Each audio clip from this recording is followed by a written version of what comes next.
Hi guys, it's Tony Robbins. You're listening to Habits and Hustle. Crush it.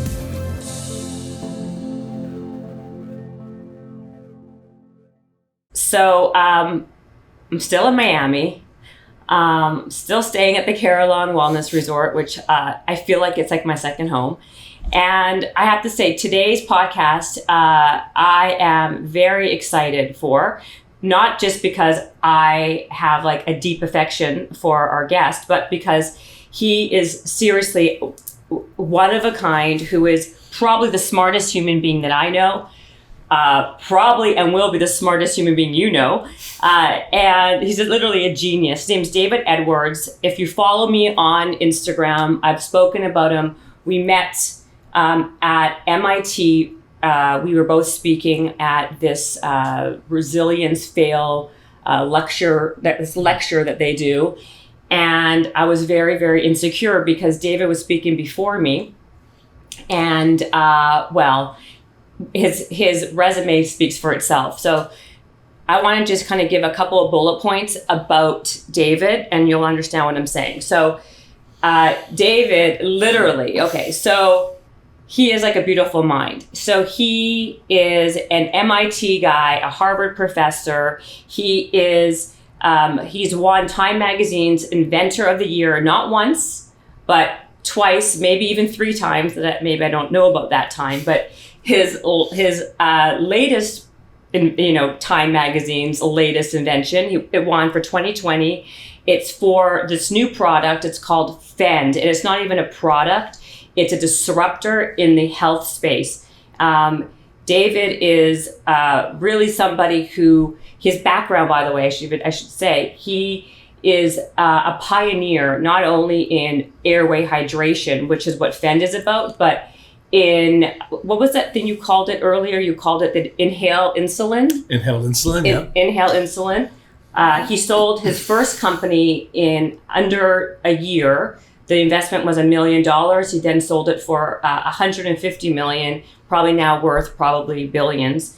And that's just one thing. But he really wants to make an impact, make a difference in the world. And he's done copious amounts of things, around that. In 2014, he also was Time Magazine's Best Inventor of the Year, once wasn't enough, with edible packaging. Gosh, damn. And listen, and he's just, I can go on and on. So I feel like I've been yapping because I'm just so impressed with you as a human being. So anyway, thank you so much for being on this podcast. Hey, I'm super touched to be on it, actually, especially with you. Oh, you're so nice. And I told David, and I'm saying it again, and I've said it over and over again, whatever he is involved with, I want to be involved with too, because of the impact, the heart that goes behind it, his background. I mean, let's just go right into it. I know that it's kind of it could be complicated to understand, but let's start with FEND, right? Because this is really what is going to be a huge disruptor in the health space. It is the way that people, it's helpful for people for the respiratory systems with their hydration. So can you tell us kind of what it is in your words and why you even decided to even create this thing in the first place? Yeah. Well, thank you so much, Jen. That's all crazy nice. Well, your listeners may not know that when we dehydrate, of course, we all know that hydration is really important for our body to function, for our cells to function, and our organs to function. And so we are supposed to drink a lot of water, and that's quite well known. What's not so well known is that there's a part of our bodies that dehydrates faster than the other tissues do. And that's the part of our body at the top of your airways. We think of as the windpipe. And you may not know, but the windpipe has a role of not only cleaning the air we breathe, but also hydrating it. And it's super important that it gives up enough water so that the air you breathe when it gets deep into your lungs is completely wet. And if that didn't happen, you would dry out. So it's a really important job. So as we get hydrated by drinking a lot of water, that goes up into our upper airways, but then it leaves. And so for many reasons that we can talk about today, in lots of conditions, not only disease conditions, but athletic conditions, and also when we're of large BMI or as we get older, we dehydrate first here. So what? So The problem, Your upper airways, respiratory, okay. exactly, and your trachea especially, and you have a larynx, kind of what makes you hear me. Right. All of that's up here, and it dries out. In your throat. It's in your throat. It's kind of what we think of as a throat, Okay. exactly, or literally it's the windpipe. So between my nose and my mouth, there's a connection to my lungs, and that's the windpipe. That's this long thing here. In the center of it is the larynx. Okay. Okay, so that's what I'm talking about. So when that dries out, what happens is that the air you breathe gets into your lungs dirty, it turns out. Okay. You can think of this as a... That makes sense. Yeah, I remember, keep it as simplistic as... David's so smart sometimes, he doesn't even realize. That makes sense. So basically, why people get sick a lot is because you're saying because we're dehydrated. Yeah. We're also breathing in... polluted air or air that's not necessarily clean. Yeah, right? So it's important to, yes, exactly. Dry air and dirty air are both bad. Okay. Okay. Dry air and dirty air. Yeah. Air always has dirt in it, and always has. There's a lot more dirt than there used to be, but it's always been an issue. And so the lungs have developed a way of cleaning it by a hydrated trachea or windpipe. And when it dries out, and it can happen for two really, really good reasons in the environment. There's a lot of polluted air, like you're living in California and there are wildfires, or you're in India and there's a lot of air pollution.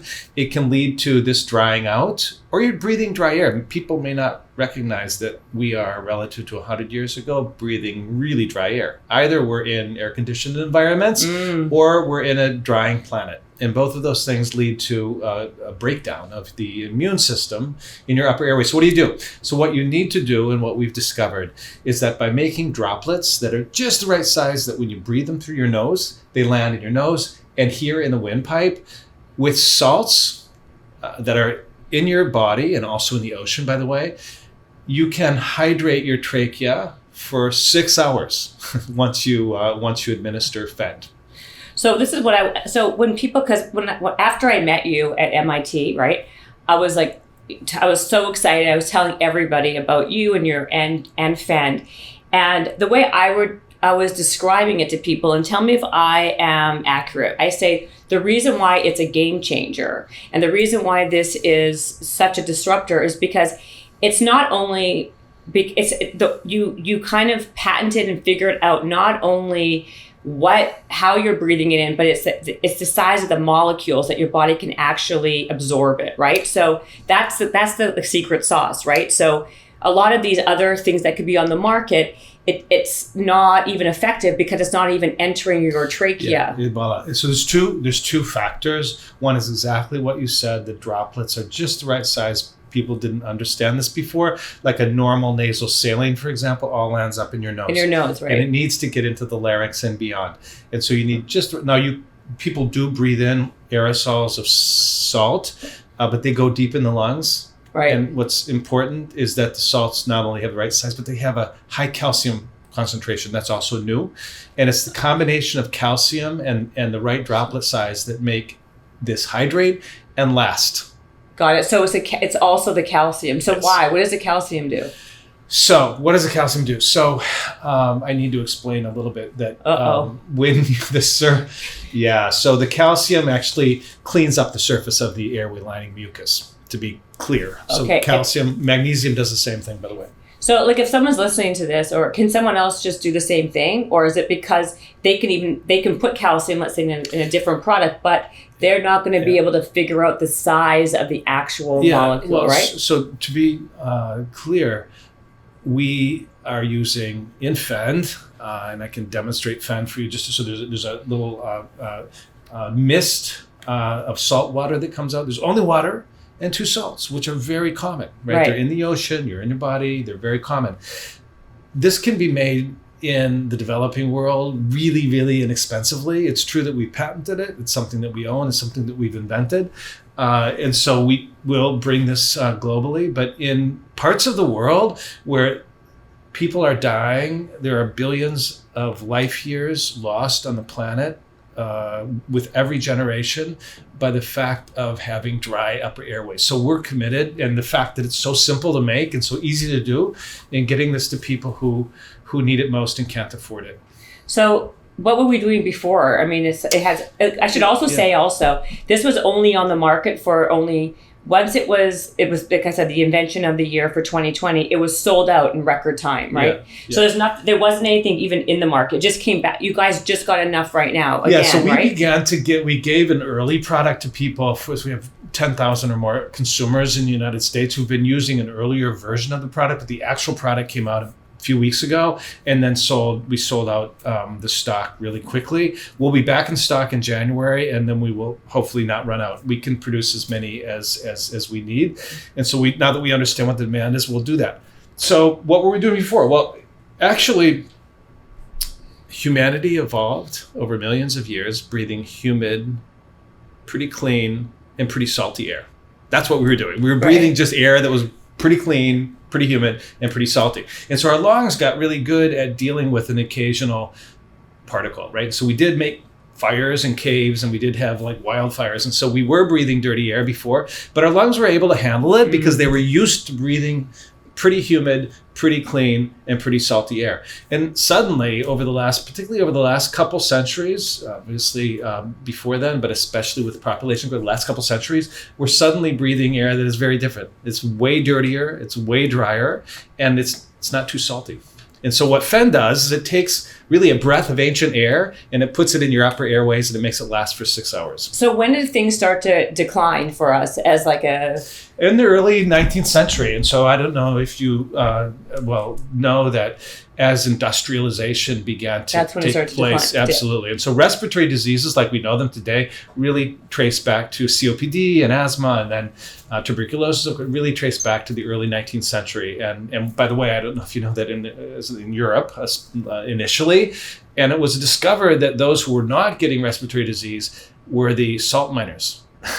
Really? And so then the idea was to take people with respiratory conditions and have them spend the night in the salt mine, and they began to get better. And so a therapy developed actually. And so people now in LA or in New York City and other cities can go to something called a halotherapy, which is an attempt to mimic the salt mines. Between us, it's not done so well. And so it is something that can work, but it's not done so well. It's so funny you just said that. I did halotherapy for the first time yesterday. Yeah. And that's the way that was described to me. Yeah. It was that it was like this, like salt was being infused in this infrared sauna. Yeah. And that it was like great for your respiratory system. Yeah. And then I thought of you. Yeah. So there's also places, by the way, in New York. Have you been to them? I don't know. They might be other places, but I've been in New York to Halotherapy. Yeah, right. Absolutely. Well, I've been. Is it the same when they're salt rooms? You just sit in a room of salt. Yeah. Is that what you're thinking of? Well, there are different forms of halotherapy, but in general, the attempt, in other words, normally you're putting salt in the air by some kind of a salt generator. Yeah. But in general, you're trying to mimic the salt mines. And just between us, the science of that is not well known by the halotherapy field. And so generally, it's not so well done. But the origin goes back to a real phenomenon in the early part of the Industrial Revolution. And so, by the way, it's not going to be just between us because people are going to be listening, hopefully, to this podcast. So it'll be between you and I, and hopefully, I don't know how many thousands of people. Yeah, but still, I like the idea of that though. Okay. So what is in general? What is salt? That type of environment known to help? Why should it help? We say like it helps the respiratory system. Just let's talk about salt for a second. Let's break it down. Yeah. So it helps your respiratory system. Can you give me some like specifics on what it helps and how it helps? Absolutely. So salt plays a really important role in our bodies in hydrating our tissues. Okay. And the way that works is that when you lose water in your body, salt concentration goes up because it doesn't evaporate. Okay. Right. And actually, the salt then pulls water out of the cells. There's a pressure we call osmotic pressure. It's what happens, by the way, if you swim too long in the ocean and you get dehydrated. It's exactly what's going on. It's the salt's pulling water out. Well, that's what the salt does in the body. It's like when you've lost too much water in your tissues, the salt says, hey, we need water, by the way. Yeah. And so the salt pulls it back. And so what you can do, since your airways always need water, is by breathing salt or putting salt just where it needs to go. And the only place it needs to go is the upper airways, because everything else is completely humidified. Right. If you put salt there, it actually, not only do you put water in, but you're pulling water out. So it augments the hydration of the upper airways. In a good way. In a good way. Yeah. So how would we notice it? Would it be something that I would notice? You would notice it. And the way you would notice it in people who use FEND, this is one of the first things they say is, you know what, I sleep better. You know what, I have many fewer allergies. Many are actually getting off allergen meds. And so the very first thing you see is, gosh, my sinuses or my nasal passages are clearer. Some are pointing to the loss of sleep apnea symptoms or snoring. So all of this relates to congestion of your upper airways. And what happens is when you hydrate your upper airways, it allows these little cilia to move quickly and to clear things. And so suddenly your nasal passages are clear. And so that's the first thing. Another thing that you may notice, actually, if you're sensitive to your larynx, and there's a couple of reasons you might be. Either you're a singer, and singers, of course, have hydrated their larynx for a long time. You'll notice when singers use this, their immediate is, oh my gosh, my larynx is hydrated. You may be a runner and you may have exercise-induced asthma. That happens here. Yeah. And so you'll notice with FEND, it doesn't happen because it's hydrated. So hydrating your upper airways causes many benefits you could observe immediately. Clearance, sleeping better, because when you sleep, as you know, you become an obligate nose breather, and therefore, if your nose is clogged up, you don't sleep so well. And these exercise-induced asthma events you don't have, and so those are things you might immediately notice when you take FEND. It's very much, if you're like used to diving in the ocean, it's very much like diving in the ocean and coming out. So it has the salinity of the ocean, and so you sort of feel like you've been in the ocean. Well, first of all, I wanted to say to people, this is, by the way, not a commercial or an ad. I know it sounds like it because we keep on saying FEND, FEND, FEND. This is not. This is seriously a situation where it is so, what you're doing and what you've done is so groundbreaking that I really do think it's so beneficial for people who have so many different health issues. You know, if they have asthma, if they have allergies like I do, if they're just walking around the world, like we talked about, being dehydrated, but also, you were just saying something that I think is really important, like for singers or for athletes, right? Because athletes who are constantly doing this, they would constantly be dehydrated. Can I talk briefly about our study in India? By all means. Can I do that? Because in fact, we've discovered, a lot has been discovered since the start of the pandemic, and there's been a lot of resources, and people have cared much more about the air they breathe. And so we've been discovering, and what we've discovered has helped us understand why this is so fundamentally important to athletes and ultimately to singers. And particularly the product was being used in India and Bangalore at the height of the Delta pandemic in the spring of this year. And the woman who was leading the clinical trial was dealing with death and dying every day. And they began a treatment study. So COVID-19 patients coming into the clinic were either given a control nasal saline or FEND 3 times a day, 3 days. And the results of the trial showed that the treatment group, all of their symptoms were eliminated.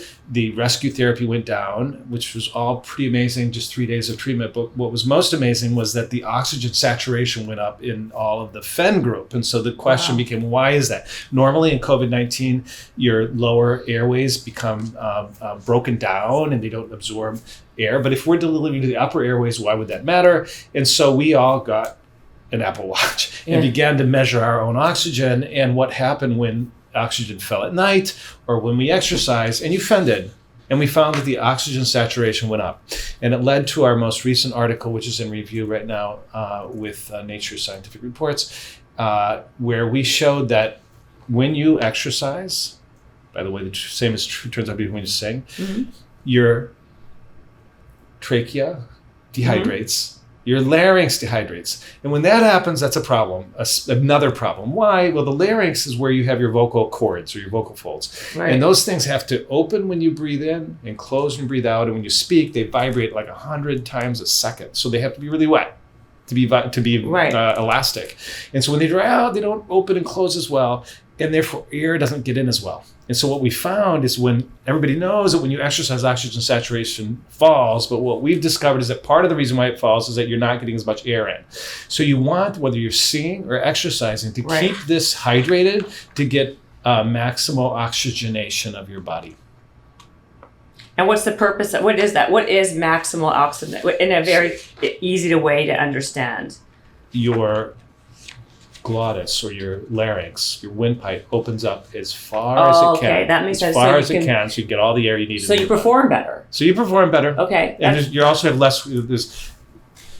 You also have less risks, which at some point we should talk about respiratory droplets if we can, and then we add some more layers Sure. here. Okay, yeah, just make it even more complicated. Okay, let me ask you something though, because if you're talking about dehydration, what's the difference if we just drink extra water? How does this help if we drink, if we're drinking extra water and or like electrolytes? So drinking lots of water is a really good idea, and drinking the right electrolytes also when you're exercising is really important.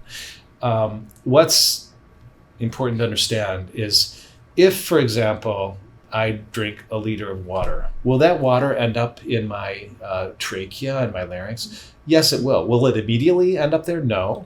And will it actually be as efficient? If I drink a liter of water or I deliver 10 milligrams of salty water here, what is the difference? Well, if delivering water where it needs to go in even a very small amount is a much more efficient way of hydrating your larynx and your trachea.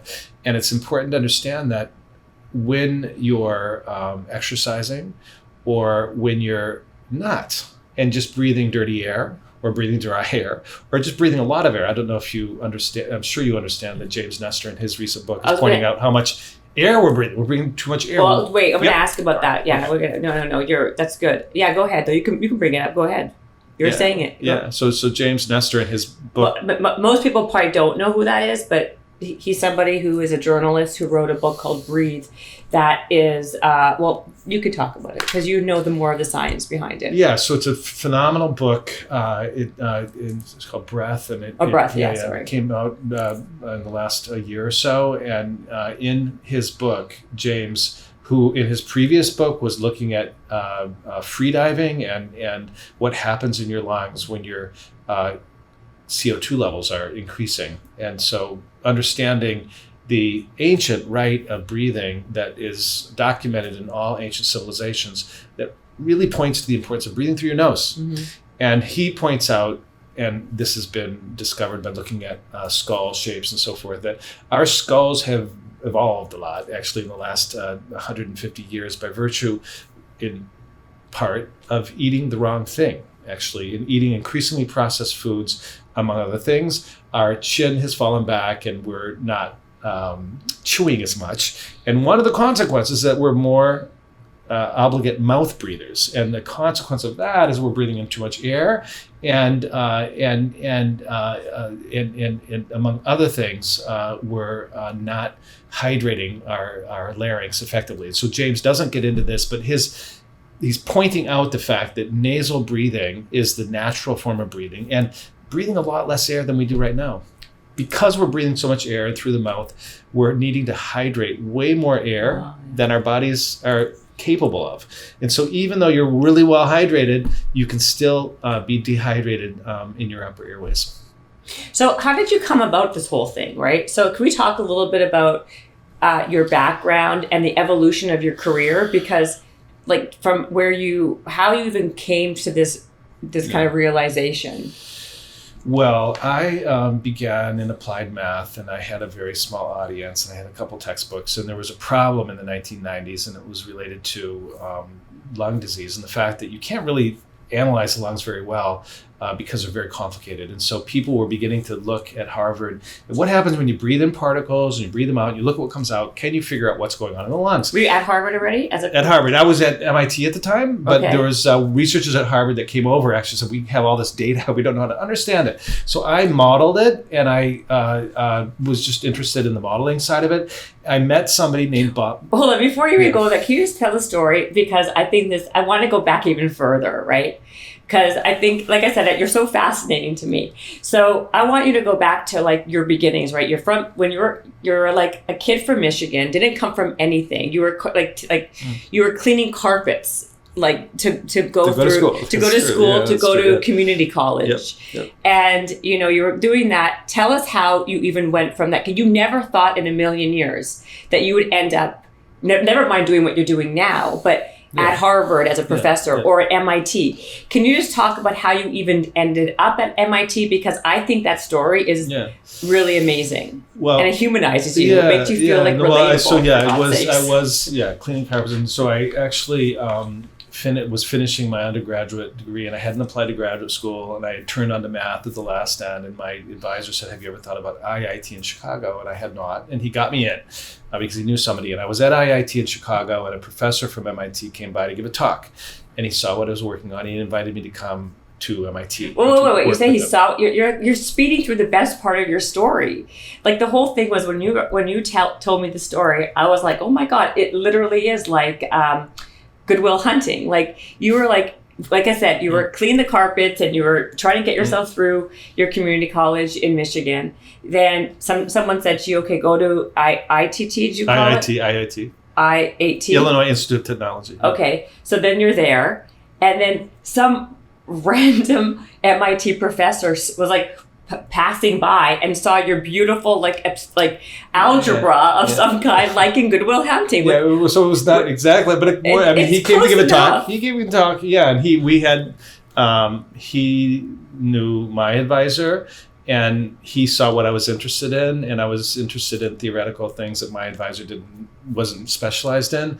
And therefore he said, well, maybe you'd like to come and work with me. And my advisor was really delighted to have a student at MIT. And so he said, yeah, okay, go. And so I went about a year later. And so to get to so honestly, I showed up. He saw your formulas and he was so crazy impressed. Yeah, and then this is aesthetics. I talk a lot about aesthetics. Actually, this guy, his name's Howard Brenner. He's an amazing scientist. And so I ended up getting really into, I'm aesthetically inclined. And as I went on, I'll come back to the story, as I went on, I was just doing this really arcane kind of applied math. And at one point, my parents were like, what do you do? And I couldn't really explain to them what I did. One night at dinner, I said to Howard, well, what do we do? He said, well, we do aesthetics. And that really blew me away. I said, yeah, it feels like we do aesthetics. But there's something about aesthetics, and I'll come back to answer the question, that, in science, truth is reproducible. What do you mean? You could, if something's true, it can be reproduced. That's kind of what the meaning of truth is. I mean, I'm simplifying. And good, keep it simple. Yeah, and in the arts, truth is expressive of an experience, and I'll just leave it at that. And I'd love to talk more about aesthetics, but there's a different idea of a true character in a play, for example, versus a true formula. But in math, the two come together. So you can look as a mathematician at a page, and the way it looks aesthetically, it's true. It's just visually, actually, you can immediately see that it's both reproducible and beautiful in a certain way. Right? I see what you mean. And so there's something true. Anyway, so I went to MIT. I'm at MIT, and I didn't. Well, the MIT guy saw your beautiful aesthetic math formulas. Yeah. It was like, wow, you belong at MIT. And then you went from the school that you were in Illinois, went to MIT, and that's how you even ended up at MIT. That's right. Okay, now continue. So, because you are like Goodwill Hunting. I'm not. Well, whatever. That was my story, and so I ended up at MIT. And honestly, I was very free, right? Because nobody had any expectations of me. Nobody knew who I was, and anything was possible. And so, the question is, what do you want to? So I was fascinated with what I did, and I didn't and I had a good relationship and with my advisor, and so I ended up writing textbooks, and I lived in Israel. I was kind of going back and forth between Israel, and I just had a really free life. Whoa. You're writing textbooks. Okay, that's one thing.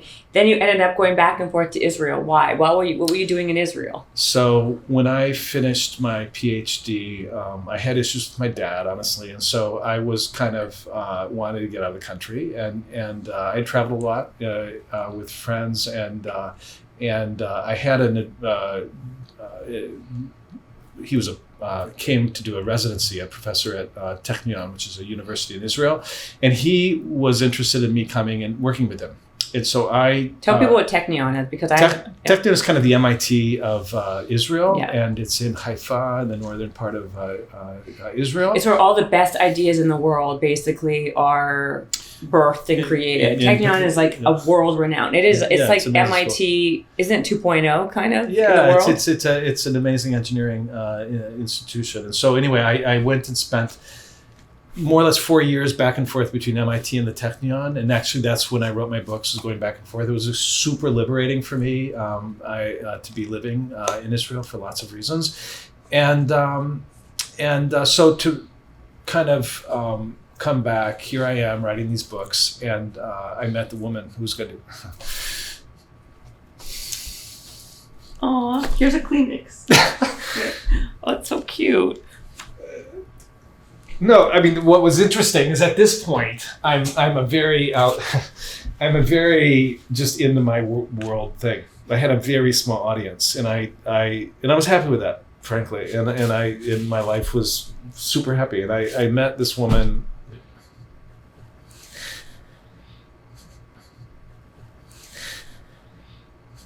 Oh. Yeah, French, but very similar. We had very similar. Yeah. So it's like, oh, so sweet. So yeah, the idea of sharing my life was very cool, and then but it's like, well, I needed a job, right? And so like, what am I going to do? And so then I thought, well, I get an academic position, right? And so I applied, and I got this position at UC Santa Barbara. I'm so applied math guy, and then. Wait, so you met a woman in Israel? I met her at MIT. She was doing. In MIT. Yeah, she was doing her PhD at MIT, and so. Yeah, I was going back and forth between Israel and MIT, and I had many other relationships. I'd never really met somebody who was like me, and so I was pretty happy being alone. And so yeah, there was something really magical there. And so it's like, well, what do I? And then I applied for UCS, and then California ran out of money that year, and so I was like, oh, what do I do? And so I say all of that to say that I got into lung work because I had to. Because my applied math was not kind of giving me a job that would allow me to make my wife, money? Yeah, money, by the way. And so I was, what do I do? And so I began to think about how to apply my applied math, and the lungs were kind of an issue then. And then inhaled insulin was the biggest thing in pharmaceuticals at the time. And another mentor at MIT named Bob Langer, who's the most invented man in American history. He's an amazing man. Gave me a few papers on inhaled insulin and said, how could you do that better?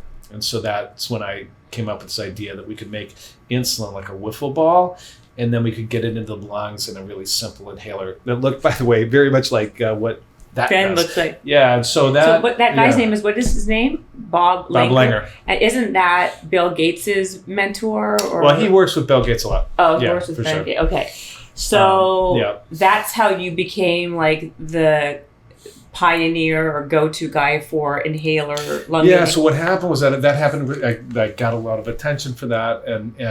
Where were you working at? You're working at the UC Santa Barbara. Then I did get a job at Penn State University. And so I left to start this company, and then when we sold it and I got in the National Academy of Engineering, I was recruited to Harvard. So I started to teach at Harvard in the early 2000s, and that's. Oh, this is the first company that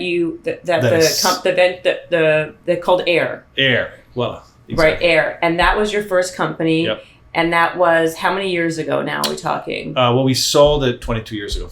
Wow. We started it 23 years ago. Yeah. Wow. Yeah. Okay, and that was the one that was you raised 1 million, was sold for 150 million, like in a year. Yeah. And then what? So then now you have all this money. So actually it was a big life moment for me, obviously. And so I firstly gave away a lot of money because I was kind of felt guilty about it. How much did you give away? Half of our money we gave away to charity, actually. So we created a charity for kids in Boston and in Paris, and working in creativity, basically. You gave away half. Yep. You gave away $75 million of a. Well, I didn't own all of the company, by the way, but I had a significant piece of it. So, and you gave it away to charity. Yeah, for kids. Yeah. So wow. Then the anthrax scare happened. So I'm now starting to teach at Harvard. Anthrax happened, and then Washington D.C. the government had a meeting where they brought in all the different relevant government agencies and then scientists who could help. And the question was, well, how do you keep bioterrorists from weaponizing anthrax, basically? And I, in a way, had weaponized insulin. And so they said, well, what can we do? And so that's when I made an observation that, well, actually, even a better thing is to protect us from anything. And so that's when I found that if you put salt in the airways, you got rid of these little respiratory droplets that people may have heard about because of COVID-19. And basically when your airways dry out and you get dysfunction of your clearance, you get these little droplets, your liquid breaks up into droplets, and they can carry infection to others or deeper into your lungs. So I observed that, published that, and it led to another company. And, which company? Called Pomatrix. It's a public company right now. It was focused on this problem, and then nobody really cared much about this in the late 2000s, and so it's now it's a public company focused on chronic respiratory disease. But I, meanwhile, many things to say, but I had become involved in the developing world. I was funded by the Gates Foundation, and I was developing a not-for-profit in South Africa for Inhalable. How did you become, whoa. Okay, how did you become, so that company that went public about that, were you not involved anymore? Did you once it kind of, for me, lost its soul, or at least the soul that it had when I started it. And so by 2010, I got off the board, and it became focused on what it does now. I'm a pioneer. I'm someone who enjoys doing new things and discovering new things, and ultimately bringing value to lots of people. And that was just not a pathway that was taking me there. So you're not financially motivated or money driven. Well, money matters for sure, but at some point, as we get older, you're really interested in impact. And two things. Honestly, Jen, I really enjoy creating, and I enjoy the kind of people who create, and particularly when you're creating things that are new, which is a very vulnerable, youthful thing to do. And then I enjoy impact, and those two things really meet only when there's a big need. Mm-hmm. Because why would you do something new if nobody really needs it? Really, and so it kind of, and so then that puts you in a very So I ended up spending about 10 years really understanding how to bring health and wellness through the air to people anywhere. And it led me to... Was this with the Bill Gates Foundation? Well, the Bill Gates, honestly, there was this moment we developed this not-for-profit, inhaled BCG for vaccination against TB or inhaled antibiotics. But it became clear to me and to many of us that it's never going to reach commercial markets in Africa because there were no commercial markets in Africa to bring it to the people who needed it. And so I was very frustrated and felt like a fraud, actually, because it was like we were claiming we were going to do all this good, but it really wasn't going to happen. And so So what happened to it? Honestly, the drug is moving through clinical trials with the NIH, but this is really a different topic, but a big topic. How do you bring health and wellness to everyone? And a big issue of our time right now, right? And that kind of gets back to what we're dealing with here. So I really have spent 10 or 15 years really understanding how people breathe. Right. And how can we help that way of breathing bring broad benefit. And it does circle. It is full circle. it is totally full circle. My son, who is filming this for us filming right now. us, he kind of knows Yeah. this from the early days. But it all the work that I did in Paris for inhaled chocolate or inhaled, cocktails, or even Again, no idea what you're talking about. With Yeah, inhaled yeah. chocolate, you said before we started, you were talking about the fact that you created some, what was it, like a chocolate that kids can smoke or something? Yeah, so you breathe in like a whistle, kind of the opposite way. You breathe into a Chocolate? cylinder, Okay. and what comes into your mouth is pure chocolate, but the particle size is just right that it falls in your mouth. So even though you're breathing in your lungs, it all falls out in your mouth. So you So suddenly have cool. chocolate. What's interesting is that chocolate you take in a food form. Yeah. And when you swallow, often you don't get all the chocolate taste because it kind of goes down in the mass. And so a lot of what you eat, you never taste Yeah. because it's in a food form. But when it comes in, it's just the little particles, just like this really massive experience. And there's very few calories.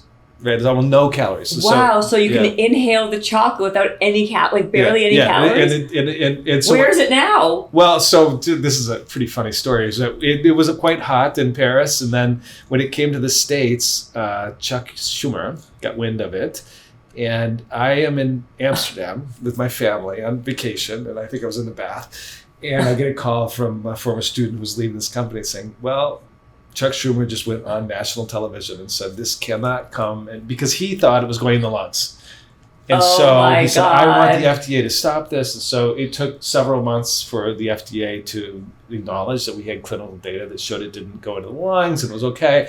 But that moment was kind of lost. And to be honest, a lot of this work over the years was discovering a language. And it's really not easy to help people help themselves. It's super hard to figure out how to improve life, actually. And so we kind of were just exploring lots of things. So just to jump to FEND, I mean, I Wait, think, before you jump yeah. back to Fennec, so you can't bring that inhalable It chocolate can, back to life? of course, all that should come back to That's life. that Yeah. would be like the Yeah. most amazing thing I've ever heard in my life. Let's do it together. Okay, I honestly, All right. would you promise? Yeah, I could do that. Yeah, for Can you sure, do yeah. Fend on the side and make that Yeah. chocolate the number one priority? No, that's not going to happen. Oh No, gosh, yeah, because yeah. I think people would really love that. I would Yeah. anyway. Yeah. That's amazing. Yeah, it's pretty fun. Oh wow. Okay, so wait, then when did? Because in 2014, you won again the Time Magazine's edible Packaging. packaging. I don't know why I keep on forgetting that. That's what. So was that had nothing to do with the inhalable chocolate, obviously. No. So that was my big moment in Africa when I decided that I needed to change things. Is that I saw all this So wait. So Yeah. there's so much to like unpack with you. I'm trying to figure out the chronological. So you were doing the Bill Gates Foundation thing with the tuberculosis and all that. You kind of like were not so thrilled with that whole process. Then after that is when you created the edible packaging. Yeah. So after that experience in Africa, I moved my family to Paris, and we opened. Were you guys always moving everywhere?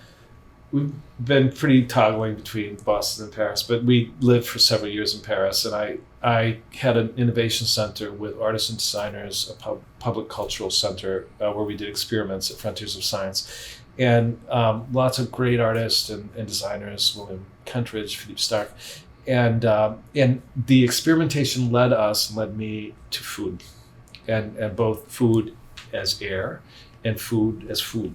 And so this was before the inhalable chocolate. This was all the inhalable chocolate was right at the beginning of that adventure. Actually. Oh, okay, So, okay. So there's a lot that we did in Paris over 10 years. And anyway, the whole point of edible packaging, and the company's now called IncredibleFoods.com. And it still exists, and right? So yeah, it's actually it's now coming to a really important moment. So that basically the idea is that how is our food system going to become not only sustainable, regenerative, as it was forever? It's got to look inevitably like what it did look like, right? Mm-hmm. And so you've got the apple tree. We had an apple just now, or the grape vine, and so there's food is produced locally. It's sort of taken from the vine in a food form that keeps all of the moisture and nutrition so that you can bring it to your cave or wherever you're going to go, someplace local, and consume it like 2 weeks from now or a week from now. Not put it on a plane and fly it around the world, but you kind of eat it in the apple orchard kind of vicinity. And then when it's done, it sort of nutrifies the earth. And there's this sort of a cycle that's regenerative. That's absolutely where food is going, and the regenerative food movement and all of that is happening. But you needed a food form. You needed to be able to take any food or liquid and put it in a grape. And you needed that skin of the grape to keep the water inside. And so that's what we invented. If you ask me, David, how my life and my career can have the biggest impact on Earth today, it's FEND, and it's it's salt and water. It's a product that can be, we're in conversation with the WHO right now, in billions of lives. That people who can't afford an apple, and it can make a significant difference. I haven't mentioned, but over the last 20 or 30 years, the science has become quite clear that dry airways hurt COPD, asthma, influenza, RSV, allergies, COVID-19. Our ability to hydrate the upper airways can have just a massive impact on health, and I'm committed to making that happen. I know, and if anyone can do it, it's going to be you. So what's the process? How do you educate people by the masses with something like this? Because first of all, it is complex. It's complicated even for people when you even explain it, because of lots of different pieces of it. And the other issue is, and this is with a lot of different things that I'm aware of in the space of wellness or health, a lot of times you don't understand what you don't see, right? So does everybody, if you don't have an issue, does everybody automatically feel better, or some people they don't? The educational process. These are really great questions, and of course doing anything new is really difficult. Just to say that the pandemic has had a major impact on changing behavior, and particularly where it comes to hygiene. And I am pretty confident that while this airway hydration is far broader to human health and wellness, it would not have reached the scale of attention had it not been an effective intervention for COVID-19. So that's been helpful. We are wearing masks where we weren't wearing masks before. But at the end of the day, as you say, it needs to be, first, how do I even know that I'm breathing better? I know when I'm eating bad food. But do I know when I'm breathing better? Yeah. Well, about 90 million Americans actually have a respiratory conditions. There's a big group of people, 90 million. It's a big group of Americans who have some kind of respiratory, like you do, right? Like allergy. Allergy. Yeah, what would fall under that category? Allergies, asthma, like we said, sleep apnea. Yeah, and COPD is a major, so chronic obstructive pulmonary disease, which often begins with an asthmatic kind of state. It ends in emphysema. And so what happens when you breathe dirty air, there's the particles get deep in your lungs if they're not cleared well, and it leads to airway constriction. You begin to have difficulty breathing, but eventually it really erodes your gas exchange region of your lungs. You can't breathe, so you die of asphyxia. So it's horrible. And so that's the biggest burden of respiratory disease in the chronic respiratory disease, COPD. But influenza, all these airborne pathogens, our risk is heightened by actually having poor functioning lungs. So they're all dry airways. And so we know that if we can keep the airways wet, it will have a massive impact on life. Maybe you and I discussed this earlier, Jen. 30 years ago, there was a study called the Harvard Six City Study, where they looked at what happens over a 10-year time frame if you're breathing air that has 10 micrograms per cubic meter of small particles in the air. We're 30. Okay, so today in in a California wildfire situation, you're typically 30 and above. Same thing in Bangalore. Well, the difference is 3 years of life.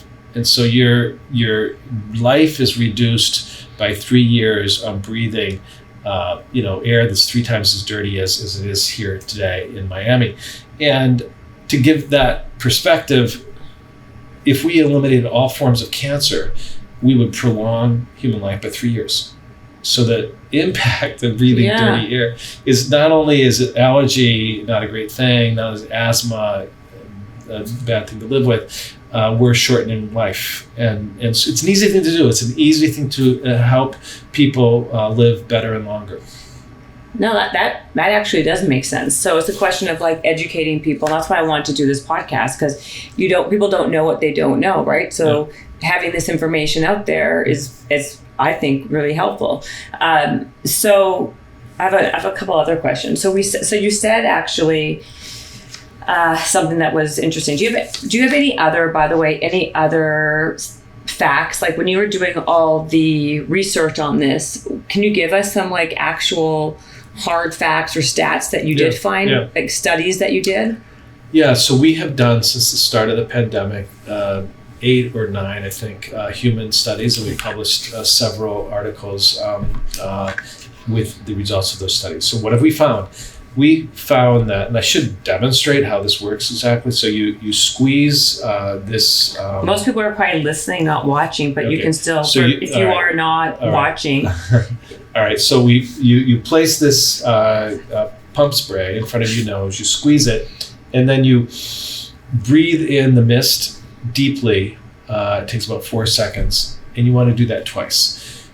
And what we have found now repeatedly in all of our human studies is that these little respiratory droplets I mentioned are cleaned out of your airways for about 6 hours once you administer FEND. And depending upon how dirty your airways are, they clean a lot. So the cleansing ranges from 50 to 99% of all droplets in your airways.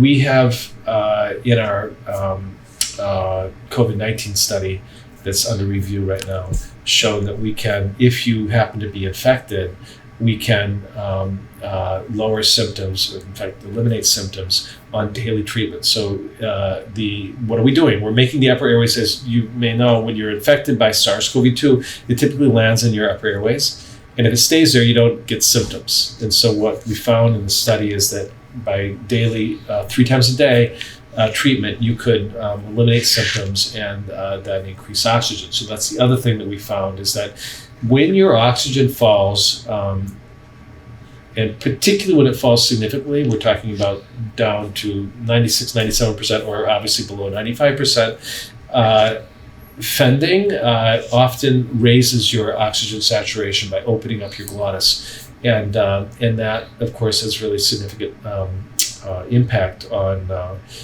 exercise and sleep apnea issues. So you said something earlier, I thought, and before, and then we went on this. I took you on a tangent though, but about like I understand now better, like the evolution of how you got to creating FEND. But how did you figure out it was the size of the molecule that was the problem to penetrate? Did you do like 100 different sizes? So that's really what I've been doing testing for the last 20-something years in aerosols, is because of my math background, knowing, and there's quite a bit of data that's been gathered in, frankly, back in Germany 30, 40 years ago. And honestly, in a radiation context, but it was sort of understood that if the droplet has a certain size, it goes to a certain part in the airways. And because it's pretty complicated, Jen, it depends upon, are you breathing? Am I pushing it in? And is it a droplet or a particle? People are kind of confused. And so they have, scientists generally have very simplistic ways of thinking about it. And I did, I knew it from the math, and then we did the experiments and we began to see it work. So it's funny because when we started this work again I had done work in the 2000s when we started again in the start of the pandemic and started to publish, many in the field were surprised by the results. And so we just kept kind of plugging forward and publishing. And we just did a meeting in Lausanne with several members of the Nobel Prize Committee and Nobel Prize candidates on this topic of the air we breathe. And there's a real consensus now of the scientific community.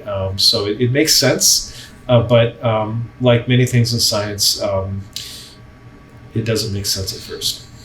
Right. Or just it takes a second to get your head around it, right? Because you don't know what you don't see sometimes, right? Like you don't see it, you don't know. Now, like what happens if someone, because you just said you got to use it every 6 hours, right? Yeah. So what happens? Do people see a visible or not visible improvement if they use it once a day? Like what happens if they use it just once a day?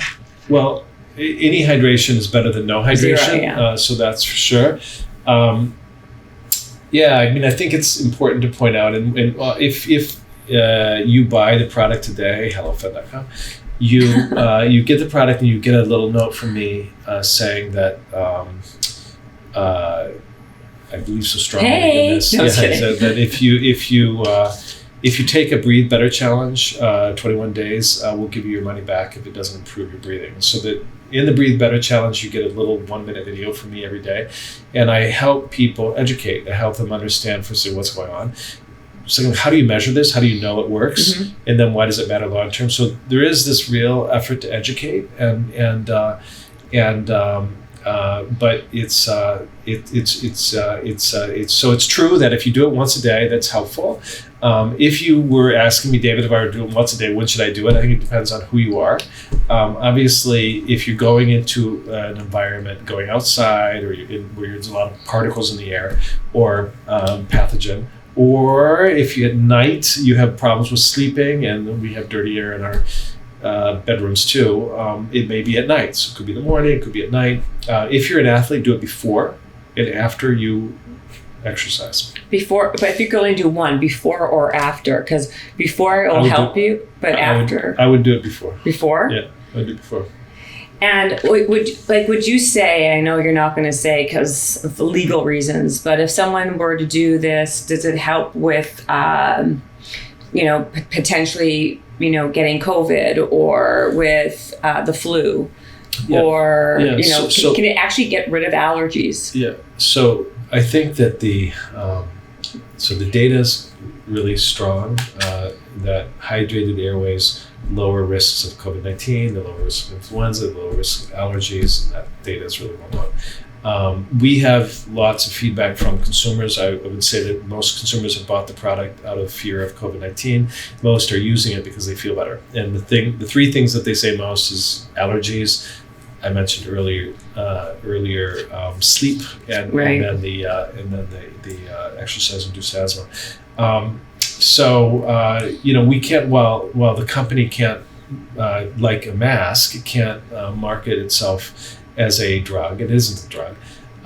We can do the science, and so if people look at our science papers either on my website or elsewhere, they'll be able to follow along. We are doing many further studies in that regard. What would you say?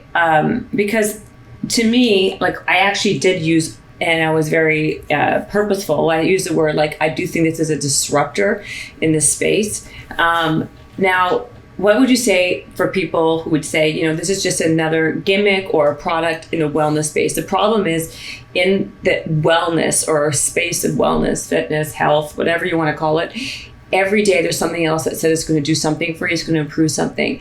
How is this not going to just be a product? Because at the end of the day, it's a product that people have to use 3 times a day, and really kind of take on like more of a philosophy, which is the hydration and I just want to say, John, that the difficulty of having a non-regulated or non-drug product is that you're in competition with homeopathic sort of solutions and lots of marketing claims that are really difficult to deal with, both for consumers and for anybody. It's like overwhelming to people. It's overwhelming. And so what we've done, and I just invite people to explore our story, is we've been very cautious actually over the last 2 years. We've been doing the science and getting the scientific community on. We haven't marketed very aggressively at all.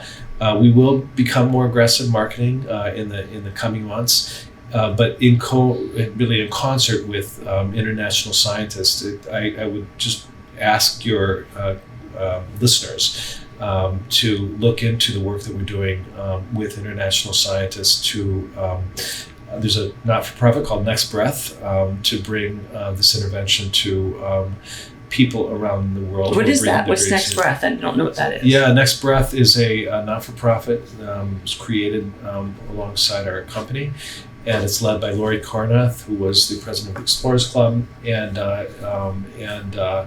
they organized the conference in Lausanne a couple months ago. But if you go to the nextbreath.global, you'll see the work that they're doing. But the intention, ultimately, and if you look closely, you'll see the intention is to bring this intervention to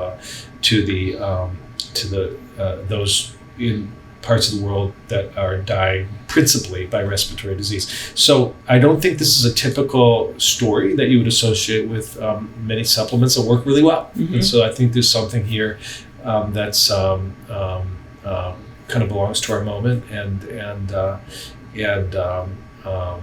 has that sort of authentic journey. Well said. Wow. Okay. Is there anything else that we didn't cover about you? I mean, you can come back anytime because you can be like my go-to on hydration and overall hygiene and health. Is there anything? What's the next year? Like, what would be ideally in your brain? What would you like to see in the year? So, my dream. And we're on that path and advancing on that path this year is really a goal, is that ultimately 8 billion people on the planet are practicing airway hygiene, including the 3 billion who can't afford not to and can't afford to. Making that happen is a matter of bringing out a brand that people trust, that actually delivers value, that people can feel, that evolves with people. It's not as if we've had this in millions of hands, and so I'm sure we'll learn a lot from consumers. There's a process. We're doing clinical trials, just to be clear, around cough, around COPD, and population-based studies in India, Africa, and South America. So there's a lot that has to happen here. It's hard to do anything well, right? Right? Yes. Do something at this scale is difficult. You're trying to change the world's health. Like, this is exactly like you're trying to like really change the way people like take care of themselves daily. Yeah, but what's meaningful to me, Jen, is habitual. We're talking about salt and water. There's I something know. that's in us, right? I'm glad that you said that. I was going to ask one question before, and I just forgot it until now. What's the difference between doing this or just getting some, salt water? Like, take some water with some like kosher salt and put it in just drink a couple ounces of that a day or an ounce a day. Yeah. So it's just getting it to the right spot. So it's placement. it's really about placement. You need the right placement. salts, but you need to get them to the right place, and it's difficult to get to. And so we've helped. So it's all here. about the placement. So if I were to do that, would it be the same? Maybe not the same benefit, but would it give me any benefit? So yes, and so as you probably know, people have been delivering salt water to their nose for thousands of years. They just drink it. Yeah, they're drinking it, or they just put it in their nose like a neti pot or the neti pot.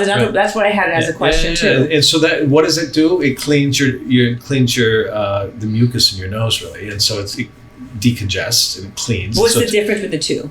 Well, in the nasal, like in the neti pot case, it kind of cleans your nose, but it has no effect on airway hydration. Right, so all the hydration that matters to your lungs is in the windpipe. So the cleaning of the nasal passageway, there's no correlation between that and your overall long-term health with hydration and hygiene.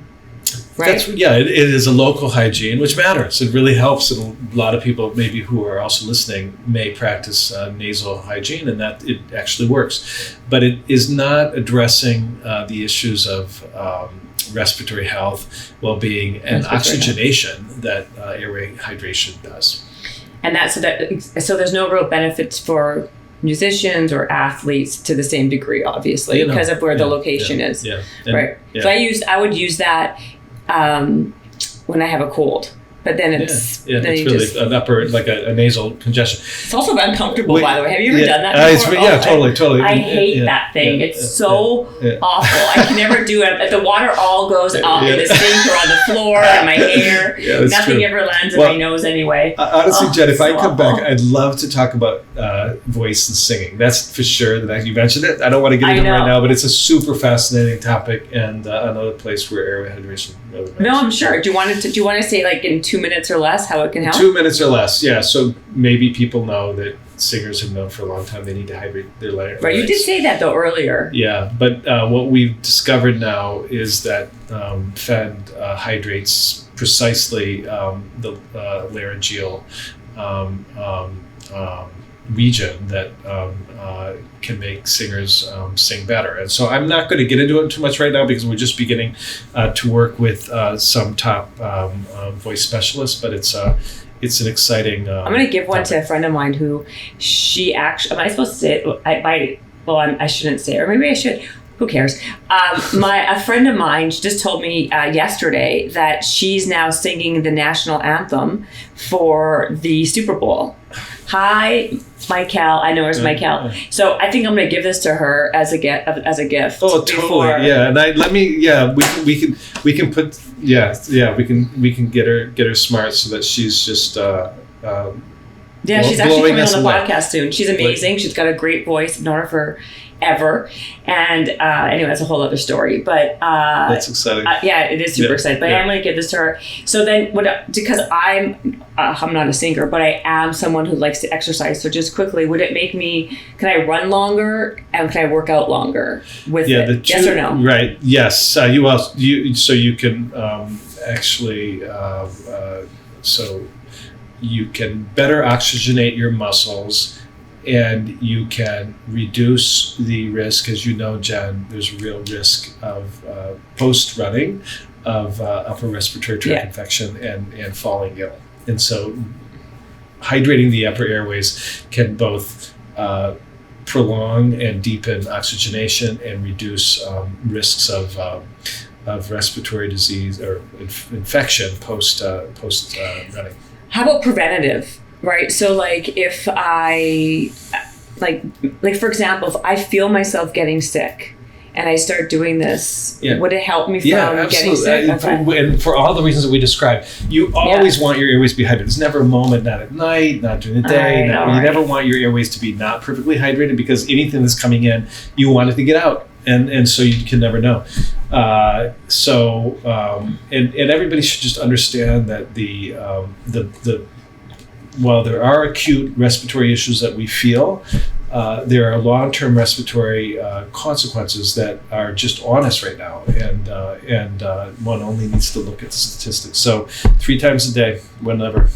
I love it. Okay, so they could pick it up at where? HelloFend.com? HelloFend.com, and we'll probably be online for the next year or so before we show up in stores. And you will be showing up in stores? At some point. At some point? At some point. What kind of stores would we you don't be really at? know yet. Actually, it's really helpful because it's so new to know our consumers and to have a relationship with our consumers. And if anybody buys a product, they'll see we're extremely we spend a lot of time with the consumers, and so we just want to make sure that this is a right that people understand and it's being broadly used before we're putting it on a shelf and not standing there with it. I understand that. This has been fascinating. Thank you so much for Thank being you. a guest. You're amazing. I've never had such a delightful interview. Oh, well, that's so nice. Thank you. Well, you'll come back again, I hope. Not here in Miami, hopefully, LA, where that'd be good. Okay, good. Okay. And you can also follow you if you want to know more about your fascinating life. Where do they find you? Instagram at David A. Edwards PhD. It's so funny to hear you're on Instagram. Sorry, I don't mean to laugh, but it's funny that you're on Instagram. Yeah. You seem like such an academic, I don't. Well, actually, I did. Honestly, So my website is davidideas.com, and I got onto Instagram last summer. Honestly, my son, Risto Ladismaki, who's probably the world's greatest UI UX designer in Finnish and Silicon Valley. What's his name? Risto Ladismaki. Okay. And so Risto said to me, David, you need to talk to people, and my fear of people just not getting it was such that I made my first post 4 months ago. So yeah, I'm really innocent when it comes to Instagram, so but I'm cute. there. You're You can there. find- I'm I know. there with my little. I follow you actually, Yeah, so I know you're there. That's really adorable. That's kind of I know you. Yeah, I know you're there. Well, thank you so much. You've been obviously a delight, and you know what a fan I am of you. So and me of you. Thank you. thank you. And everyone go follow HelloFen and try it out. And like I said, this is not an ad. This is seriously something that I think is very helpful. And I know that your intentions are always so pure, David. So that's why I really wanted to have this podcast. So everyone, I hope you enjoyed this information and have a great one. Bye. Habits and hustle, time to get it rolling. Stay up on the grind, don't stop, keep it going. Habits and hustle, from nothing into something. All out, hosted by Jennifer Cohen. Visionaries, tune in, you can get to know them. Be inspired, this is your moment. Excuses, we ain't having that. The Habits and Hustle podcast, powered by Happiness.